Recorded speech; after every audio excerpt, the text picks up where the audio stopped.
बिस्मिल्लाहिर्रहमानिर्रहीम। स्टूडेंट, आज का जो हमारा टॉपिक है वो डिपेंडेंट सैंपल से ही रिलेटेड है, जिसमें हम एग्जाम्पल को डिस्कस करेंगे। आपकी बुक में 13.26 है, बट एग्जाम्पल मैं आपके साथ डिस्कस करूंगी डिपेंडेंट सैंपल की। हमारे पास जितने भी हमने प्रीवियस क्वेश्चन किए हैं ना, वो हमारे पास इंडिपेंडेंट सैंपल्स थे। अब क्योंकि हम डिस्कस करेंगे डिपेंडेंट सैंपल्स की, इंडिपेंडेंट सैंपल्स में तो हमारे पास टू सैंपल्स होते थे जो रिलेट्स नहीं करते थे। अगर एक सैंपल जो है वो दूसरे सैंपल पे डिपेंड कर रहा है तो वो डिपेंडेंट सैंपल होते हैं। अक्सर स्टूडेंट ये पूछते हैं कि मैम हमें कैसे पता चलेगा कि we have the dependent sample, question D वाला हमारे पास फार्मूला लगना है। तो स्टूडेंट, आपके पास इंडिपेंडेंट सैंपल पे गिवन नहीं होते बल्कि डिपेंडेंट गिवन होते हैं। डिपेंडेंट क्या होते हैं, जिससे मैंने आपको प्रीवियस एग्जांपल्स कराए कि अगर आप स्टूडेंट्स हैं, अब ये देखिए ये हमारे पास एक है, आप स्टूडेंट्स हैं, आप इसकी डाइट जो है वो फॉलो कर रहे हो, स्टूडेंट्स की diet. After diet and before diet आप देख रहे हो, तो देखो आप जो सैंपल है आपका only one sample and you depend only the one sample, ठीक है। तो बिफोर एंड आफ्टर अगर हम कंपैरिजन सर्च कर रहे हैं तो इट्स मीन हमारे पास जो हमारा सैंपल है they are the dependent samples, एक सैंपल दूसरे सैंपल पे डिपेंड कर रहा है। अब ये कैसे, बिफोर एंड आफ्टर है ना, बिफोर द स्टूडेंट वेट क्या था, आफ्टर स्टूडेंट्स वेट क्या था। तो अगर हमारे पास एक सैंपल जो है दूसरे सैंपल पे डिपेंड कर रहा है, देखिए अगर हमारे पास पहले वाला वेट होगा तो जो न्यू वेट है आफ्टर डाइट वो हमारे पास आएगा। तो in which we have the dependent samples, इस वजह से हम कहते हैं कि हमारे पास डिपेंडेंट सैंपल्स में डिफरेंस वाला फार्मूला लगता है। अब यहाँ तक तो हमें बात समझ आ गई। फिर हमने कहा कि जो डिफरेंस वाला फार्मूला है जो डी लगाते हैं वो sometimes X minus Y आ रहा होता है और सम टाइम्स स्टूडेंट लिख रहे होते हैं वाई माइनस एक्स। अब ये भी मैंने आपको एग्जांपल करवाई, ये प्रीवियस एग्जांपल्स जो मैंने आपको करवाई है 1 2 3 एग्जांपल में क्यों करवा रही हूँ आपको, ताकि जो फर्क है ना ये आपको क्लियर हो जाए। अब देखिए पहली एग्जाम्पल में हमने पढ़ा था वाई माइनस एक्स। अब वाई माइनस एक्स जो हमने पढ़ा था, जैसे कि हमने वेट की, स्टूडेंट्स वेट की बात की है, तो देखिए जब स्टूडेंट्स वेट की हम बात कर रहे हैं ना, तो इसमें हमारे पास क्या था, डाइट। अब हमारे पास जो सैंपल था स्टूडेंट वो एक ही था, after and before, it's mean comparison हो रहा है जो हमारे पास एक ही सैंपल है उसके दरमियान। तो यहाँ पे हम y माइनस एक्स लेते हैं। जब हमारे पास टू कैंडिडेट्स गिवन होते हैं, टू कैंडिडेट्स, ठीक है, कि दो सैंपल्स गिवन हो डिफरेंट और उनका कंपैरिजन हो रहा हो, तो फिर हम x माइनस वाई लेते हैं। अब ये कैसे पॉसिबल है, किस तरह एग्जाम्पल में इसको हमने लेना है, ये मैं आपको सबसे पहले क्वेश्चन शो करवाती हूँ ताकि जो आप लोगों की कंफ्यूजन है वो दूर हो जाए। बाकी तो आपको पता है कि जब हमने हाइपोथेसिस बनाने होते हैं तो we must be follow the 6 steps जो आपको आते हैं। बट सबसे पहले मैं आपके साथ क्वेश्चन शो करना चाहती हूँ ताकि जो आपकी कंफ्यूजन है वो दूर हो जाए। स्टूडेंट, ये क्वेश्चन है 13.26। A company is interested hiring a new secretary. हमारे पास है सेवरल कैंडिडेट्स आपको गिवन है और हमारे पास जो चॉइस इज वेरी नैरो है, तो फाइनल चॉइस आपकी बेस करेगी योर एबिलिटी पे, टाइपिंग एबिलिटी पे। तो अब कैंडिडेट्स हैं, ये लेटर आपको गिवन है, तो 6 letters are randomly selected from the company file and each required to type each one। तो आपको number of listed following table आपको अंदर given है, इसमें the data are listed in the following table, candidate A का candidate B का। कहते हैं do the data provide sufficient evidence to indicate a difference in the mean number of words typed per minute by two candidates, testing of hypothesis alpha आपको given है। अब देखिए student, यहाँ पे आपको ईच एंड एवरीथिंग डिस्कस कर लिया गया आपके साथ, ठीक है। अब डिस्कस क्या किया स्टूडेंट,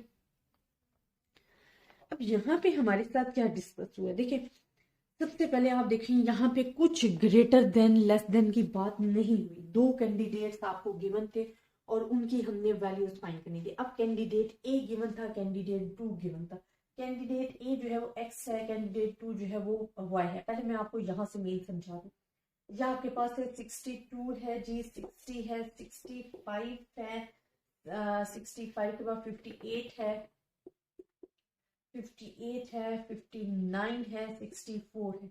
एंड सेकंड कैंडिडेट आपके पास क्या है, 59 है, 60 है, 61 है, 57 है, 55 है एंड 60। अब देखिए स्टूडेंट, आपके पास टू कैंडिडेट्स गिवन है, आपने लेना डिफरेंट। अब देखिए ये आपके पास दो कैंडिडेट्स का डेटा जो है वो कंपेयर हो रहा है, ठीक है, ना कि आपके पास ओनली वन सैंपल है और उसका बिफोर एंड आफ्टर चेक कर रहे हो। तो यहाँ पे जो आपके पास लगेगा वो डिफरेंस होगा x माइनस वाई। ये मेन फर्क है जिसकी वजह से मैं एग्जांपल करवा रही हूँ, क्योंकि प्रीवियस एग्जांपल में हमने जो लिया था वो y माइनस एक्स लिया था। तो स्टूडेंट ये चीजें बड़ी ही मायने रखती हैं। अगर आप यहाँ मिस्टेक कर रहे हो तो इट्स मीन आपका टोटल क्वेश्चन जो है वो रॉन्ग हो रहा है। अब यहाँ पर हमारे पास क्या है, 3 आ जाएगा, डिफरेंस जब आप लोगे 0 आ जाएगा, 4 आ जाएगा, 1 4 एंड 4, जब आप टोटल करोगे तो वी हैव द 16। ठीक है, सम ऑफ द डी जो है वो हमारे पास 16 आ जाएगा। इसी तरह अगर आप डी स्क्वायर लेते हो, क्योंकि हमें ये जरूरत पड़ेगा जब हमने इसका स्टैंडर्ड डिवीजन फाइंड करना होगा, तो 9 0 16 1 16 16 एंड टोटल इज 58 आपके पास आ गया।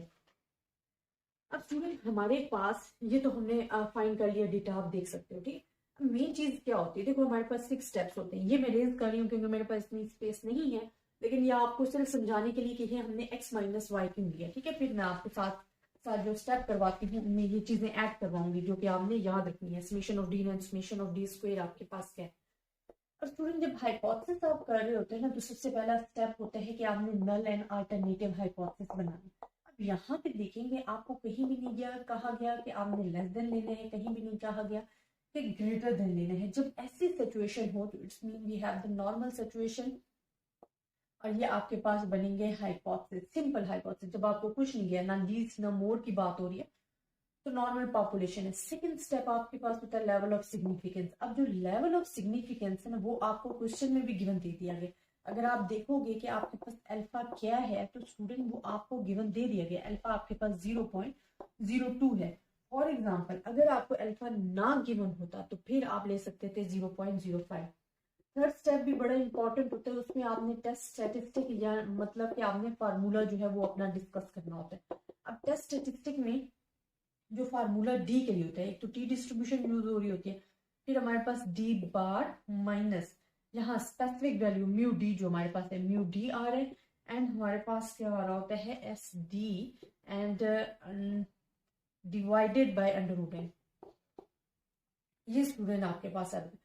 अब डी बार आपको पता है कि किसके इक्वल है, ये जो हमारे पास है ये होता है summation of d divided by n. Mu d किसके इक्वल है, इट्स अ स्पेसिफिक वैल्यू जो कि हमारे पास क्या है 0 के इक्वल है। एस डी किसके इक्वल होता है, ये फार्मूलाज बड़े इंपॉर्टेंट है आपके याद रखने वाले, ताकि आपको किसी किस्म की प्रॉब्लम ना हो। स्टूडेंट हमारे पास डिफरेंट फार्मूलाज होते हैं। एक फार्मूला तो जो इन्होंने अभी गिवन दिया है वो मैं आपको लिख देती हूँ, जो आपकी बुक में गिवन है। ये फार्मूलाज आपने एक ही वीडियो में इनके लिए बनाऊंगी कि इस तमाम के तमाम फार्मूलाज में एक ही वीडियो में आपको डिस्कस कर दूं। ये एस डी का फार्मूला है। एक और फार्मूला आपने पढ़ा था, मैं वो भी आपको लिख देती हूँ क्योंकि बहुत सारे स्टूडेंट्स जो हैं फिर कंफ्यूज हो जाते हैं कि मैम आपने प्रीवियस वीडियो में तो ये फार्मूला यूज किया था, आप ये क्यों कर रही हैं। तो स्टूडेंट ये आपकी मर्जी है, जैसे आपको इजी लगे आप यूज कर सकते हैं। एक हमारे पास ये फार्मूला था, और इसके अलावा एक फार्मूला मैं आपको लिख देती हूँ एस डी का। ये सिंपल फार्मूलाज मैं आपको लिख कर दे रही हूँ। Summation of d square minus n d bar का स्क्वायर एन माइनस 1। इसके अलावा भी एक फार्मूला है जो मैं आपके साथ डिस्कस करूं कि अगर हम इसी को ओपन करें, summation of d square divided by n minus summation of d divided by n का होल स्क्वायर। ये डिफरेंट फार्मूलाज हैं जो कि आप यूज कर सकते हो for finding the value of the S D, मतलब स्टैंडर्ड वेरिएंस जो आपने फाइंड करना है उसके लिए डिफरेंट जो फार्मूलाज हैं जो कि आप यूज कर सकते हैं। हम इस फार्मूले को यूज कर रहे हैं क्योंकि हमारे पास डी स्क्वायर भी है, डी भी है, एन भी है, ईच एंड एवरीथिंग आपको अवेलेबल है। ये आप उस वक्त यूज कर सकते हो जब डी आपको गिवन हो, डी बार का आप साथ डिफरेंस ले लो, उस टाइम यूज कर सकते हो। ये फार्मूला भी आप यूज कर सकते हो, ये भी आप यूज कर सकते हो, और आंसर इन सबका सेम ही आएगा, जिसमें आपको कंफ्यूज नहीं होना है स्टूडेंट। ये आपके पास आ गई जी कैलकुलेशन, ठीक है, जो कि मैंने आपके साथ डिस्कस कर दी। फार्मूला आपने डिस्कस करना है और ये फार्मूले बड़े इंपॉर्टेंट है, आपने याद रखना। फोर्थ स्टेप होता है हमारे पास critical region. Critical region student basically हम टेबल वैल्यू फाइंड करते हैं, ठीक है, कि आपकी जो क्रिटिकल रीजन है वो बेसिक किस लाइन से हम कह सकते हैं कि ये एक्सेप्ट करेगी या रिजेक्ट करेगी, वो डिपेंड करता है अल्फा 0.05 पे। और ये टी डिस्ट्रीब्यूशन जो है गिवन है आपको इंपॉर्टेंट पेपर वाली प्ले लिस्ट में, आप वहां जाके दे सकते हो कि how you can find the value of the T.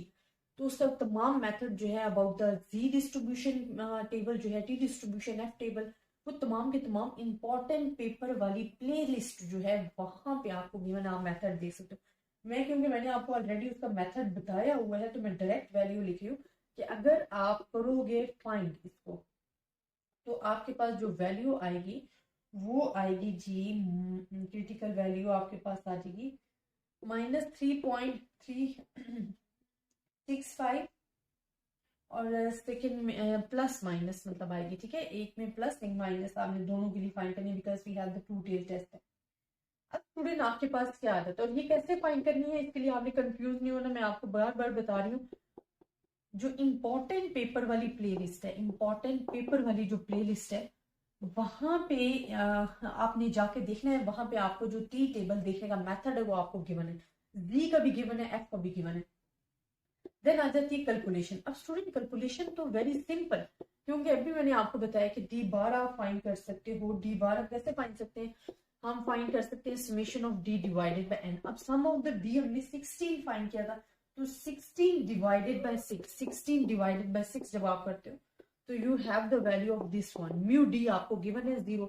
S D आपने फाइंड करना है, तो एस डी के लिए जो मैंने फार्मूला आपको बताया है आपने उसी को फॉलो करना और उसमें अपनी वैल्यूज पुट कर देनी है। तो जब आप पुट करोगे वैल्यू, बिकॉज में वैल्यूज पुट नहीं करती, आपने इसको कैलकुलेटर पे सॉल्व करना है, मेरे पास ऑलरेडी सॉल्व है, तो मैं सिर्फ आपको मेथड समझा देती हूँ। जब आपने ये तमाम की तमाम वैल्यूज इसमें पुट करोगे तो जो आपका आंसर आएगा वो 1.75 आपने फिर डायरेक्ट इसमें पुट करना है।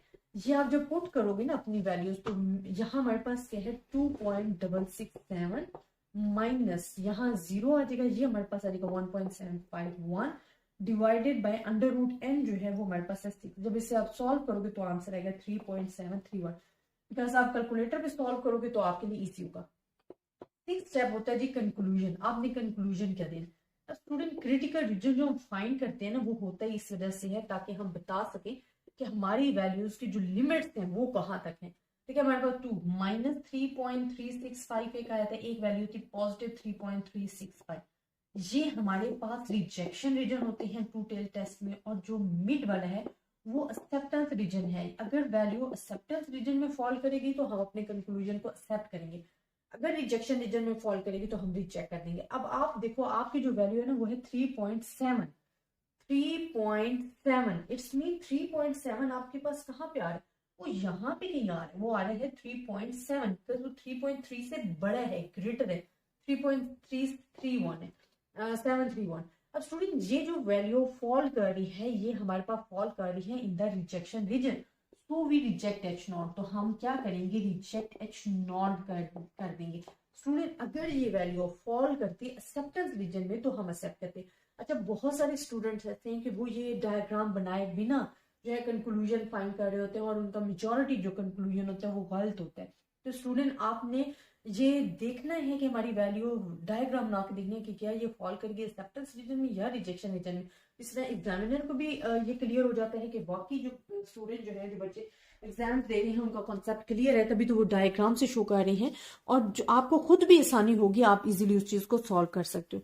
तो आई होप स्टूडेंट आपको समझ आया होगा कि ये एग्जाम्पल मैंने किस वजह से करवाई है, करवाने का मकसद क्या था, और आई होप आपको ये समझ में भी आया होगा।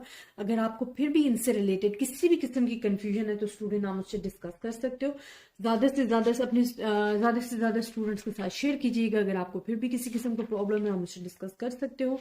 अल्लाह हाफिज़, दुआ में याद रखिएगा।